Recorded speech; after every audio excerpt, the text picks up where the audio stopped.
देश का संविधान जो प्रियम्बल में लिखा हुआ है उससे मैं शक्ति लेकर के, उससे मैं ताकत लेकर के अपनी बात रख रहा हूं। और हो सकता है कि मेरी बात से कुछ लोग असहमत हो सकते हैं। असहमत होना उनका राइट है, संवैधानिक राइट है। मैं ये नहीं कहता हूं कि हमारी बात से सहमत था, लेकिन मुझे अपनी बात रखने का हक संविधान देता है, इस देश का आईन देता है, और मैं अपनी बात रख रहा हूं। तो उसमें जो बातें आपको रुचिकर लगे, समाज के लिए हितकारी हो, आपके फायदे को हो, वो बातें आप रख लीजिए। और जिसके लिए, जिस समुदाय के लिए, जिस कम्युनिटी के लिए लगता है कि बातें हमारे कम्युनिटी के हित में नहीं है, तो मैं अपनी बात किसी कम्युनिटी के हित में नहीं हूं, बल्कि भारत के देश के जो बहुजन समाज है, जो इस देश की बहुजन आबादी है, जो देश की 90% आबादी है, उसके हित में ध्यान रख कर मैं अपनी बात कर रहा हूं। मैं यहां किसी चंद 10% लोगों की नुमाइंदगी करने नहीं आया हूं।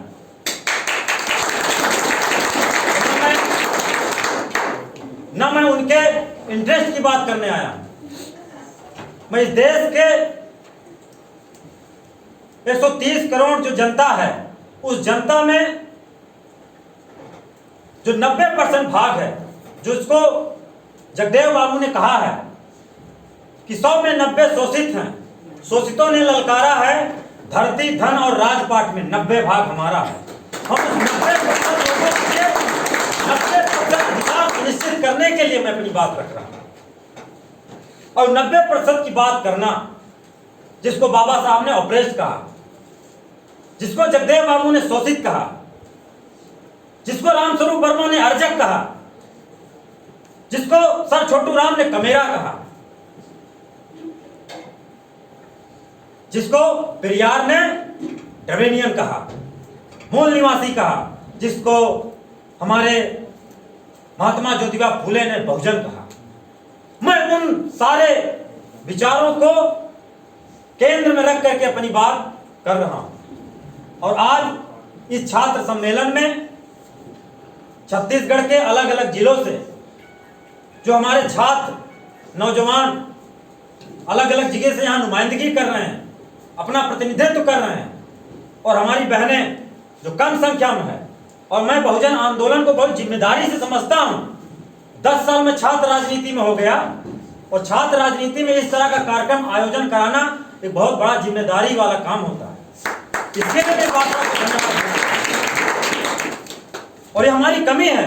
मैं इस आंदोलन में, इस छात्र सम्मेलन में, या अपने कमी को इस मंच से कबूल करता हूं कि हम अपनी आधी आबादी को, अपनी महिलाओं को, अपने बहनों को अपने आंदोलन से नहीं जोड़ पाए।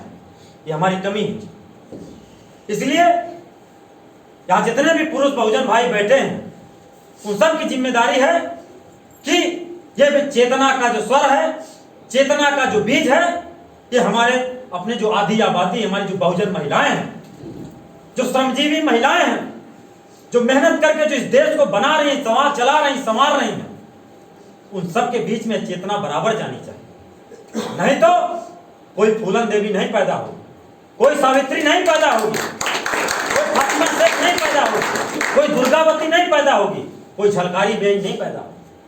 हमको अपने समाज से झलकारी बाई निकालना पड़ेगा, उषा देवी निकालना पड़ेगा। और ये परंपरा टूट सी गई है। या कहो कि पुरुष वर्ग के होने के नाते मेरी कमी है कि हम अपनी बहनों से, अपनी माताओं से उस तरह संवाद नहीं कर पाए, उनको इस तरह से माहौल नहीं दे पाए कि हमारे आंदोलन में बराबरी से कंधे से कंधा मिलाकर चल पाए। ये हम उनके लिए स्पेस नहीं बना पाए, इसलिए बहुत जिम्मेदारी से इस गलती को हम कबूल करते हैं।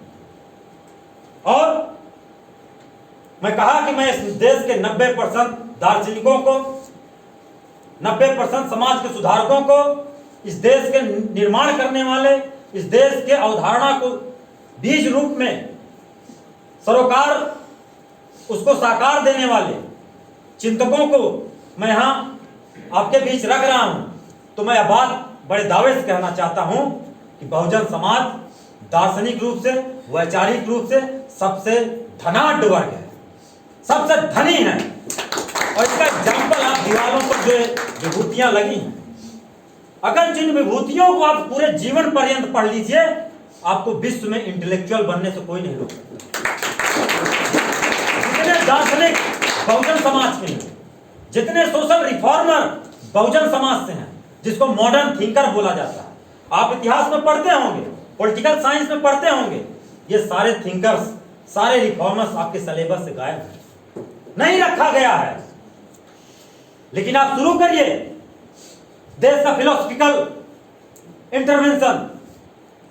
जब गौतम बुद्ध शुरू कर रहे हैं आजादी, देश के 6ठी सदी ईसा पूर्व, 600 ईसा पूर्व, जिस दर्शन की नींव अपने पुराने परंपराओं को समेटते हुए गौतम बुद्ध ने रखा, और उस समय गौतम बुद्ध के कंटेम्परेरी जो समसामयिक थे फिलोसफर, चारवाक, जो आजीवक परंपरा के थे, मक्कली घोषाल, जिसके बारे में आपको इतिहास में एक झलक के रूप में पढ़ाया जाएगा, दर्शन में एक झलक के रूप में पढ़ाया जाएगा, कभी गंभीरता से नहीं पढ़ाएगा। और वो दर्शन आपके सिलेबस से, आपके पूरे शिक्षा शास्त्र से गायब कर दिया गया था। वो दर्शन किसका है? वो दर्शन हमारा, इस देश के मूल निवासियों का दर्शन है, जो किसी सुपरफिशियल गॉड पर भरोसा नहीं रखता है, इसी दुनिया में रह करके इसी दुनियादारी के संबंधों की व्याख्या करता हुआ एक दर्शन है, जिसे आजीवक दर्शन कहते हैं, जिसके बारे में तमाम बौद्धिस्ट स्कॉलरों ने, बुद्धिस्ट विद्वानों ने न केवल इंडिया में, पूरे देश दुनिया में उसको प्रचारित किया। और आज बहुत चंद किताबें आपको आजीवक फिलॉसफी में मिलेंगी। एक ठीक ठाक काम डीपी चट्टोपाध्याय ने जिसको लिखने की कोशिश की है। तो हम इस देश के सबसे धनाढ्य वैचारिक विरासत को लेकर के जिंदा हुए हैं, पैदा हुए हैं। इसलिए आप अपने विचारों को, मेरे नौजवान साथियों, आप पढ़ने वाले लोग हैं, आप जाकर के अपने यूनिवर्सिटियों में, अपने समाज में बोलिए कि देश का पहला आजादी का आंदोलन लड़ने वाला कौन था? कौन था? तिलका मांझी। जब देश में कांग्रेस की स्थापना भी नहीं हुई थी, तो देश में अंग्रेजों के खिलाफ कोई बोलने वाला नहीं था, देश गुलाम था।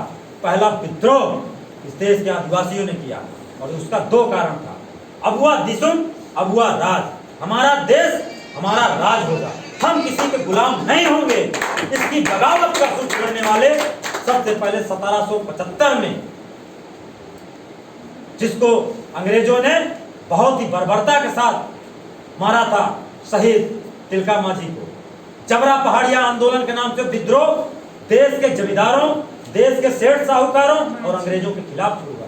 लेकिन आपको इतिहास में 1885, 1857 मंगल पांडे यही पढ़ाया जाएगा।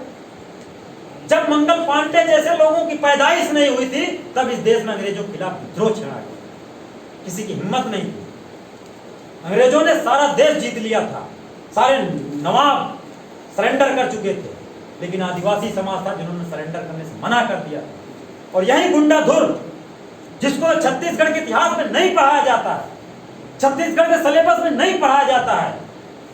लोग गुंडाधुर से लगता है कि कोई अत्याचारी, कोई जो शरारती, जबकि गुंडाधुर पहली बार अंग्रेजों के गजेटियर में आया है, जिन्होंने अंग्रेजों को सबसे ज्यादा परेशान किया, सबसे ज्यादा उनके सैनिक टुकड़ियों को मारा। ऐसे स्वतंत्रता सेनानियों के इतिहास से गायब कर दिया गया है। आपके साथ ऐतिहासिक जीनोसाइड हुआ है, एकेडमिक जीनोसाइड हुआ है, अकादमिक नरसंहार हुआ है हमारे इतिहास के साथ। जब तक आप अपना इतिहास नहीं पढ़ेंगे, अपना इतिहास नहीं खोजेंगे, आपको अपना इतिहास किताबों में नहीं मिलेगा। इसलिए मैं उस वैचारिक समृद्धि के साथ, उस वैचारिक संपन्नता को आपके सामने रखना चाहता हूं कि आप उससे धनाढ्य हैं, और उस धन संपदा को, उस वैचारिक संपदा को ज्यादा से ज्यादा पढ़ने का और ग्रहण करने की कोशिश